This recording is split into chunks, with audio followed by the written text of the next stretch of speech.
Hey everyone, it's Miss Richmond again. I hope you all are doing well.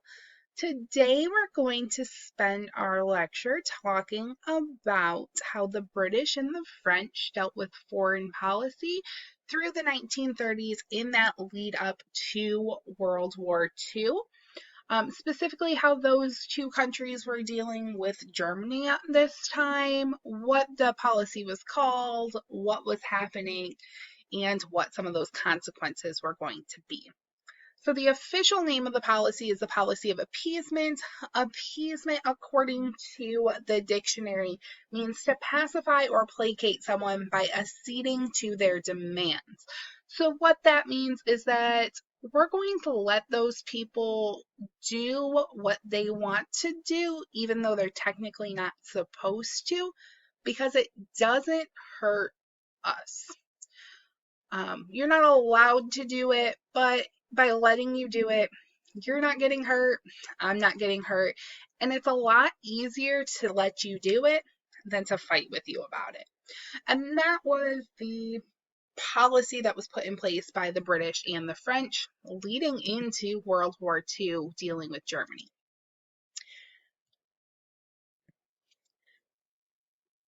So if you remember from a couple weeks ago, we talked about the Treaty of Versailles and those different articles and how they fell into four different categories for that treaty. So we had political things that we put into the treaty, we had economic things, we had this idea of occupation put into the treaty, and we had an entire section on military. So in that treaty, we place these limitations on what Germany can and cannot do in regards to its army. We state that they can only have an army that has 100,000 soldiers. We limit their navy to a few of each type of boats, and we say you can have no air force. Germany doesn't have a choice in the matter. They have to agree to it. And that's the way the treaty operated. We also state that this Rhineland, which is French land, is going to be occupied by the French and the rest of the League of Nations. Prior to the Treaty of Versailles, the Rhineland was a part of the German Empire. But in the treaty, we take that land from Germany, we occupy it with the League of Nations, and we use that as a sort of buffer between Germany and the rest of Western Europe. But on March 7th of 1936, Germany is going to violate the Treaty of Versailles and the Locarno Pact and send forces into that occupied Rhineland. They are going to remilitarize. They are going to respond with a newly formed alliance called the Franco-Soviet Pact, which Germany is going to use an excuse to send troops into that Rhineland. So Franco means French, and Soviet is the Russians. So again, we're building up an alliance on both sides of Germany. Germany sees that as a threat, so they send those troops into the Rhineland. The French at this time, though, are having a lot of governmental changes taking place. There's elections going on.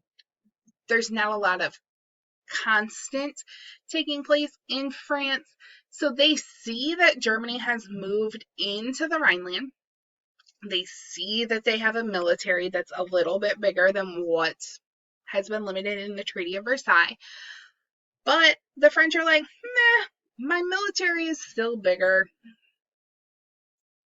It has more power than Germany. So, like, what they're doing, it doesn't really hurt me. It doesn't really help them all that much. But, like, whatever. We're just going to let them do their thing in the Rhineland. And we're kind of going to just watch them for right now. Britain and France were more concerned with dealing with their Great Depressions, those elections that are taking place, because not only is the United States suffering from a Great Depression and terrible economic situations, but Britain and France and most of the world are seeing those same type of economic downturns. And they're concerned about making sure that their people are fed, that they have houses over their head, that people are working, and that we're turning the economy around so that the government doesn't have to support so many people. Germany, though, is going to use this to their advantage, and they're going to slowly start taking back lands that was traditionally theirs, but have been taken away through the Treaty of Versailles. Because they are able to slowly and kind of covertly or secretly start taking back some lands, it emboldens Hitler. It makes him feel like he's invincible, and that's going to lead to him having a more aggressive foreign policy, which is going to lead us into World War II. So now that Hitler has started to slowly expand his borders, he's taken over the Rhineland, he starts to look around to see who his next target is going to be, and he decides that the German-speaking country of Austria is that next target. Austria had been a part of the German Empire for a very long time. They spoke the same language. We're going through this period of extreme nationalism, so we want to unify all of the people who speak the same language, who have that same culture as us. So he's going to move to take over Austria.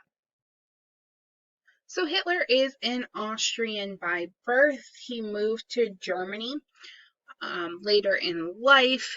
He decides that he's going to build what he is going to call the Third Reich. He feels it's only natural that his home country be a part of it. And he originally speaks with the Austrian government, and they're going to call for a referendum to see if the people of Austria want to join Germany peacefully or if they don't want to join Germany.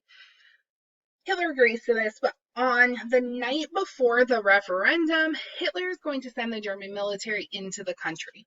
He feared that the results of that referendum, when people got to vote, were not going to go in his favor, that Austria wasn't going to want to be a part of Germany. It was going to mess up his plans for expanding the German Empire. So he decided it's not worth it to let the people decide what they want. I know what I want. So I'm going to take my entire military into this country, and we're going to forcibly take it. This annexation of Austria by force is known as the Anschluss Austria. This is when they go in and they take it.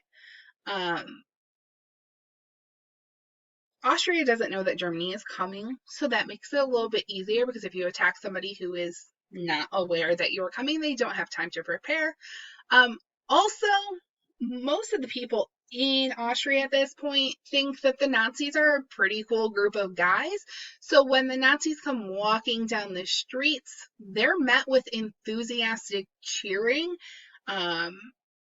which means that they don't have to fight anybody to take the country. It resembled more of a parade than a fight to take a country, because people were standing on the side of the roads clapping and cheering and happy that the Nazis were there. Once the Anschluss is completed, Austria has been absorbed into Hitler's German Empire, which greatly expands the military and the monetary amount that Germany has in its possession moving forward into World War II. So now Hitler has expanded his empire. He has Austria in his possession, and he's going to turn his eyes to the Sudetenland region of Czechoslovakia. It's a region that has a lot of coal and farmlands.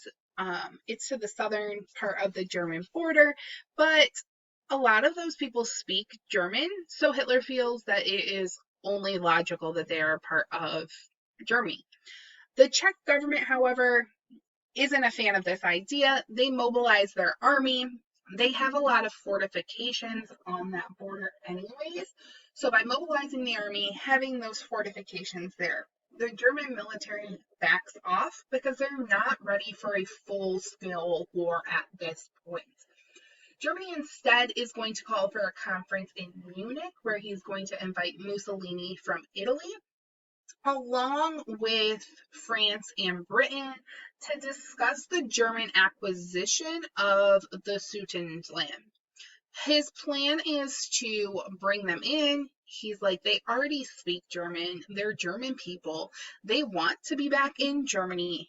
The Czechoslovakian government is not allowing this to happen.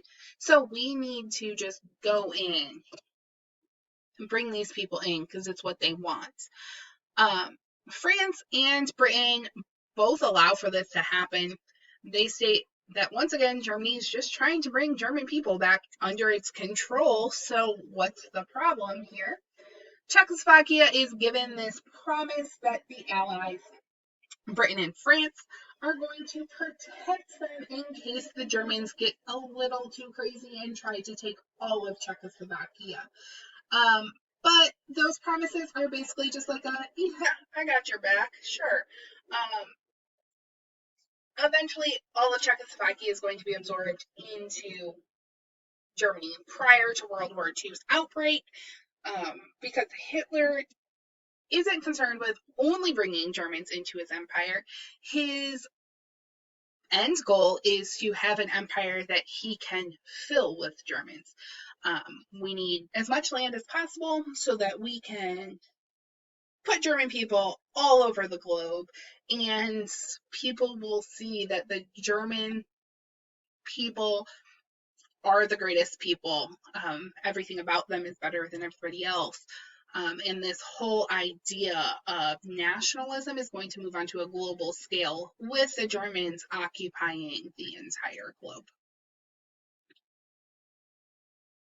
So now that we have Germany having expanded in Europe and the British and the French kind of sitting back and allowing it to happen, Germany forming this friendship with Mussolini in Italy, who's also under the idea that his country is the best and other people should be like them. So they form a friendship. France and Britain are like, we got our own problems. Like, you two just do your thing over there. Just don't bother anybody.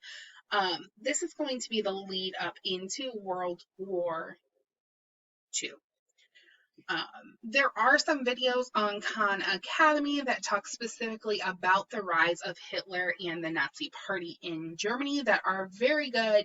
And there is a section on Mussolini and fascism and what that looked like in Italy. Go watch those videos. They go into much more in depth than I do. But watch those videos. We'll be back next week talking about World War II and what that looks like and what some of those fallout is from the war. Have a wonderful day. See you soon.